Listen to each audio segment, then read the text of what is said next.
हाँ जी।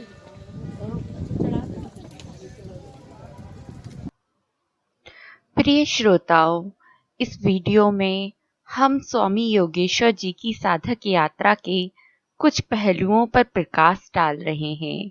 वे अनुभव आपके सामने ला रहे हैं जो उन्हें ऋषिकेश प्रवास के दौरान हुए। आइए अब आगे बढ़ते हैं। संत योगेश्वर कहते हैं कि देवकीबाई धर्मशाला में आए हुए कुछ महीने बीत गए थे। दिन का बहुत सारा समय मैं साधन भजन में व्यतीत करता था। एक दिन मेरे नित्य क्रम के मुताबिक मैं सुबह गंगा घाट पर जाने के लिए निकल पड़ा। जाते वक्त द्वार पर ताला लगाने के बजाय सिर्फ स्टॉपर लगाने की मुझे आदत थी। उस दिन भी मैंने कमरे के द्वार पर स्टॉपर लगाई और चल पड़ा। कुछ देर गंगा तट पर विहार करने के बाद जब मैं धर्मशाला वापस लौटा तो आश्चर्य का ठिकाना नहीं रहा। मैंने अपना कमरा खुला पाया। अंदर जाकर देखा तो आसन पर एक 50-55 साल के कासाय वस्त्रधारी संत पुरुष विराजमान थे। उनकी मुखाकृति आकर्षण विहीन और श्याम वर्णी थी। मुंडन से उनका मस्तिष्क चमक रहा था। उनकी आंखें तेजस्वी और प्रभावशाली थीं। एक अपरिचित व्यक्ति को बंद कमरे के अंदर देखकर मुझे हैरानी हुई। यूं कहो कि मैं उस महात्मा पुरुष का साहस देखकर दंग रह गया। मेरी समझ में नहीं आ रहा था कि क्या कहूं। बड़ी विनम्रता से मैंने सन्यासी महापुरुष को प्रणाम किया और उनके आने की वजह पूछी। उन्होंने उत्तर दिया, मैं आपको पहली बार मिल रहा हूँ। घूमता हुआ यहाँ चला आया। ये गुजराती धर्मशाला है, इसलिए यहाँ कभी कभी आता रहता हूँ। मैंने प्रश्न किया, तो क्या आप गुजराती हैं? उन्होंने कहा, हाँ, अफ्रीका में कुछ साल नौकरी करने के बाद मैंने संन्यास लिया है। यहाँ माया कुंड के पास मेरी पर्ण कुटी है। मैं 6 महीना ऋषिकेश और बाकी 6 महीना पंजाब में रहता हूँ। पंजाब की प्रजा बहुत सेवाभावी और धार्मिक है। साधु संतों का सम्मान करती है। कुछ देर तक कमरे में शांति बनी रही। रास्ते पर मुसाफिरों की चहल पहल की धीमी आवाज के अलावा कुछ और सुनाई नहीं दे रहा था। मेरे कमरे में रामकृष्ण देव और विवेकानंद जी की तस्वीरें थी। मैं तस्वीरों की ओर देखकर साधु पुरुष के शब्दों पर गौर कर रहा था। अचानक उन्होंने प्रश्न किया, क्या आपको यह जगह पसंद है? मैंने उत्तर दिया, हाँ, पसंद है। ऋषिकेश की पुण्य भूमि, गंगा का तट और ये सुंदर शांत जगह। पसंद न आने की कोई वजह नहीं। साधन भजन में मेरा समय अच्छी तरह से व्यतीत होता है। यहाँ पूरी तरह से व्यवस्थित होने के बाद मैं अपनी माताजी को बुलाना चाहता हूँ। उनको यह जगह अवश्य पसंद आएगी। प्रभु स्मरण में उनका वक्त अच्छी तरह से गुजर जाएगा। एकाध क्षण महात्मा पुरुष शांत रहे, फिर अपने बाएं हाथ की उंगली को नाक पर लगाकर बोले, ऐसा नहीं होगा। ईश्वर की ऐसी इच्छा नहीं है। तुम केवल 1 साल ही यहाँ रह पाओगे, ना उससे 1 दिन ज्यादा, ना 1 दिन कम, पूरे 1 साल। मुझे उनका कथन विचित्र लगा। क्या उनकी बात विश्वास करने जैसी थी? मैंने कहा, मेरी मर्जी तो यहाँ रहने की है। मेरे दिल में वैराग्य और ईश्वर प्रेम भरा है। ऐसे शांत और एकांत स्थान को छोड़कर कहीं और जाने का मेरा मन नहीं है। मुझे ऋषिकेश छोड़कर कहीं नौकरी या व्यवसाय करने की इच्छा नहीं है। उन्होंने कहा, मैंने ये कब कहा कि आप संसार की माया में फंसने वाले हैं? मेरा तो सिर्फ ये कहना था कि इस स्थान में आप कुल मिलाकर 1 साल रहोगे। फिर आपको जलराशि के बगल में अर्थात किसी नदी, तालाब या समंदर के पास शांत और सुंदर स्थान मिलेगा। वहीं पर आपका आध्यात्मिक विकास होगा। आप भिन्न भिन्न साधना पद्धतियों का आलंबन लेकर नए अनुभवों से संपन्न होंगे। मगर जब तक आप काली या हनुमान जी को अपना इष्ट देव नहीं मानोगे, तब तक आपको शांति नहीं मिलेगी। साधना करके आप आध्यात्मिक अनुभूति के सर्वोत्तम शिखर पर पहुंच जाओगे। तुम्हारी वर्तमान साधना तो कुछ भी नहीं है। कठिन साधना का वक्त अभी आने वाला है। एक दिन ऐसा आएगा जब दुनिया के लोग तुम्हारी पूजा करेंगे और तुम्हारे वचनों से शांति का मार्ग पाएंगे। तब मैं तुम्हें पुनः मिलूंगा। उनकी भविष्यवाणी मेरे लिए बिल्कुल नई थी। मैं यह मानता था कि ईश्वर की कृपा से यह साधना की सिद्धि से महात्मा पुरुष किसी भी व्यक्ति के भूत, भविष्य और वर्तमान का पता लगा सकते हैं। मगर मेरे बारे में उन्होंने जो भविष्य कथन किया था, उसकी सत्यता की कसौटी केवल वक्त आने पर ही हो सकती थी। तब तक इन महापुरुष और उनके वचनों के बारे में किसी नतीजे पर पहुंचने का काम मेरे लिए मुश्किल था। एक पल के लिए मैंने सोचा, शायद मुझे प्रोत्साहित करने के लिए ऐसा कह रहे हैं। मगर फिर लगा कि ऐसा करने से उन्हें क्या फायदा होगा। मैंने कौतूहल दिखाते हुए पूछा, यह सब बताने की सिद्धि आपको कहाँ से मिली? प्रभु की इच्छा और गुरु कृपा, उन्होंने अपनी बात को आगे बढ़ाते हुए कहा। मेरे गुरु एक समर्थ महापुरुष थे। उन्होंने मुझे हनुमान जी का मंत्र देकर साधना करने की रीत बताई थी। उन दिनों मेरा वैराग्य अत्यंत प्रबल था। रात भर गंगा के तट पर बैठकर मैं हनुमान जी के जप करता था। तब जाकर एक दिन हनुमान जी की कृपा हुई। तत्पश्चात मैं जिस किसी का चेहरा देखूं, उसका भूत, भविष्य और वर्तमान मुझे साफ दिखाई देता है। जिस तरह दर्पण में आदमी का प्रतिबिंब दिखाई पड़ता है, बिल्कुल उसी तरह मेरे मन में सामने वाले व्यक्ति का बीता हुआ कल और आने वाला भविष्य साफ दिखाई देता है। मैंने कहा, अगर आप जैसे महापुरुष बंबई जैसे शहर में चले जाएं तो लोग पागल हो जाएंगे और आपको ढेर सारा धन और यश मिलेगा।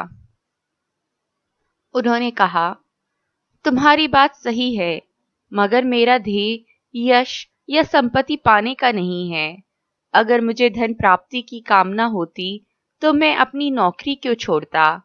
साधना से प्राप्त की गई सिद्धि का उपयोग मनोरंजन या स्वार्थ पूर्ति हेतु नहीं होना चाहिए, ना ही धन संग्रह या प्रदर्शन के लिए।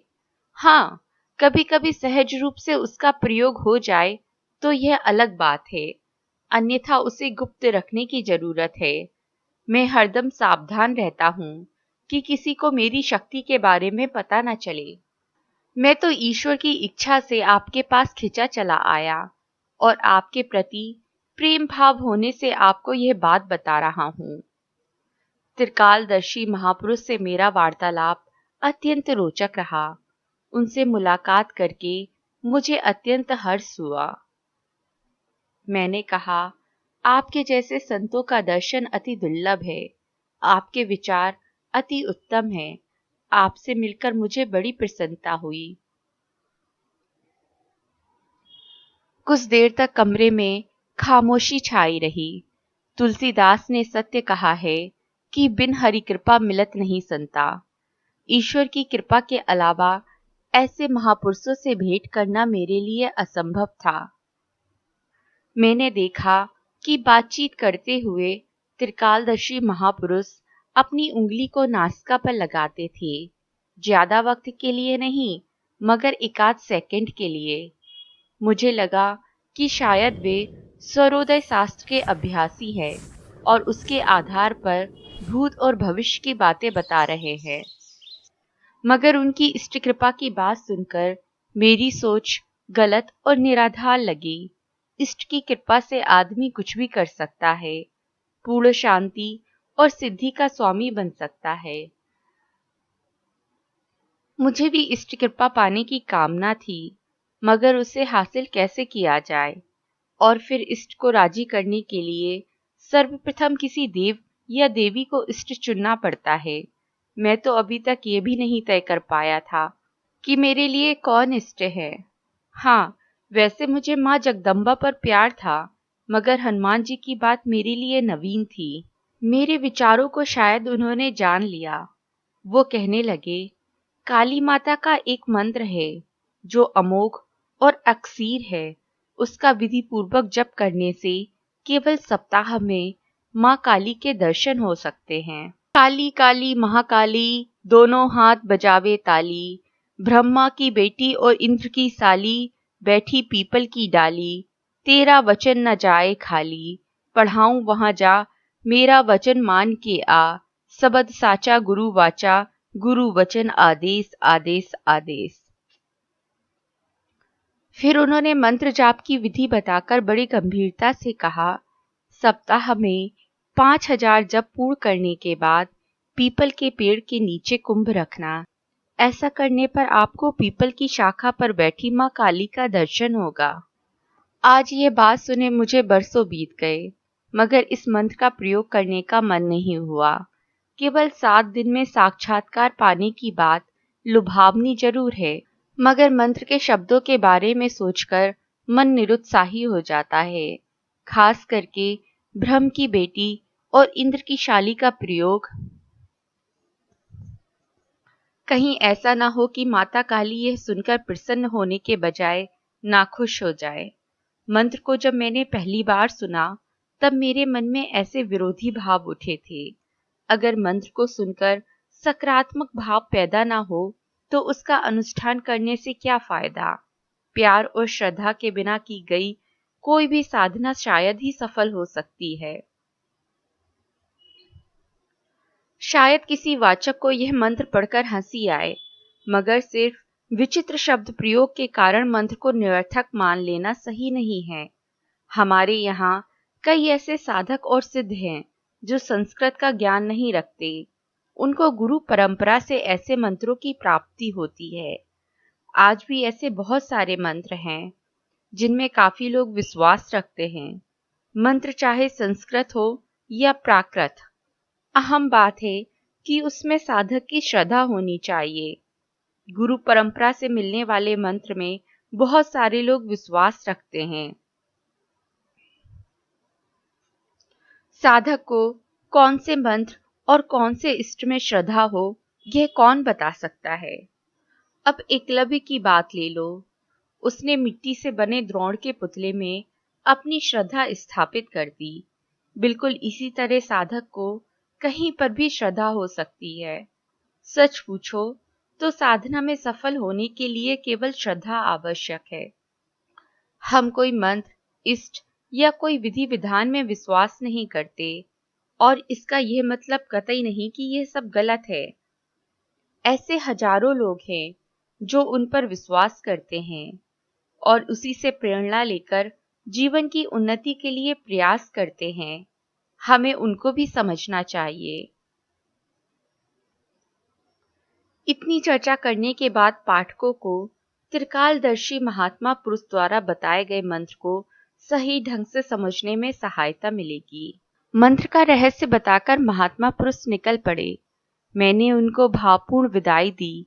जाते जाते उन्होंने अपनी निवास स्थान, अपनी पर्णकुटी के बारे में मुझे बताया और मुझे आने का प्यार भरा निमंत्रण दिया।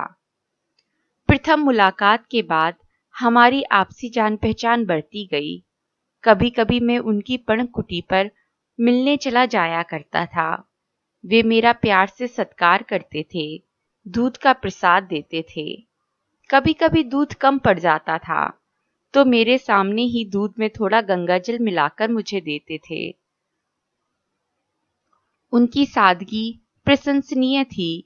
महात्मा जी के पास विशेष भक्ति और सिद्धि होने पर भी उनका स्वभाव अभिमान और दंभ रहित था।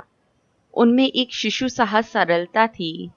सुबह शाम दोनों वक्त वे अन्य क्षेत्र से अपना भोजन लाते थे। कभी कभी मैं सोचता हूँ कि अन्य क्षेत्र की भिक्षा पर ऐसे कई गुप्त रत्न पुरुष अपना पेट भरते होंगे।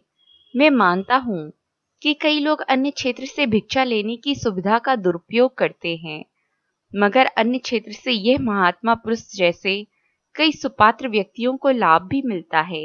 यह भी सच है। मुझे कई बार लगता था कि ऐसे महापुरुष अगर बड़े शहरों में जाकर अपनी सिद्धियों का खुलेआम प्रदर्शन करें तो बेशुमार धन दौलत और मान सम्मान पा सकते हैं। फिर भी वे यहाँ भिक्षा की रोटी से संतुष्ट हैं। उन्हें धन मिले या ना मिले, क्या फर्क पड़ता है? उनके लिए तो कुबेर का धन वैभव भी तिनके के बराबर है। एक दफा मैंने सरोडा माताजी को मनी ऑर्डर भेजा। तकरीबन 20 दिन हो गए, मगर ना तो मुझे मनी ऑर्डर की रसीद मिली थी, ना ही माताजी का कोई खत आया था। इसी वजह से मैं थोड़ा सा परेशान था। एक दिन मैं त्रिकालदर्शी महात्मा जी की पर्णकुटी में बैठा हुआ था। मैंने मनी ऑर्डर के बारे में उनको बताया। अपनी सहज आदत के मुताबिक उन्होंने अपनी उंगली को नासका पर रखा, फिर उत्तर दिया, चिंता करने की कोई बात नहीं है। माताजी को मनी ऑर्डर मिल गया है। माताजी गांव से कहीं बाहर गई थीं, इसलिए पोस्टमास्टर ने मनी ऑर्डर को रोक रखा था। आज ही माताजी वापस आ गई हैं और उनको पैसे मिल गए हैं। मनी ऑर्डर की रसीद आपको आज से ठीक 7वें दिन मिल जाएगी। साथ में माताजी का खत भी मिलेगा। मैंने पूछा, इस वक्त माताजी क्या कर रही हैं? उन्होंने कहा, घर में बैठकर घंटी घुमा रही हैं और कुछ गुनगुना रही हैं। मैंने सोचा कि 7 दिन तो यूं ही निकल जाएंगे और इन त्रिकालदर्शी महायोगी के कथन की सत्यता की परीक्षा हो जाएगी। आखिरकार महात्मा पुरुष के वचन सिद्ध हुए। जैसा कि उन्होंने बताया था, ठीक 7वें दिन मनी ऑर्डर की रसीद मुझे मिली। साथ में माताजी का लिखा हुआ खत भी मिला, जिसमें उन्होंने गांव से बाहर जाने की और पोस्टमास्टर ने मनी ऑर्डर को रोक रखने की बात लिखी थी। महापुरुष की बात के प्रत्यक्ष प्रमाण से मुझे अपार आनंद हुआ। ऐसे सिद्ध महापुरुष से मेरी भेंट कराने के लिए मैंने ईश्वर को धन्यवाद कहा। हमारे देश में त्रिकालदर्शी महात्मा जैसे न जाने कितने रत्न छिपे हुए हैं, ये तो सिर्फ ईश्वर जानता है।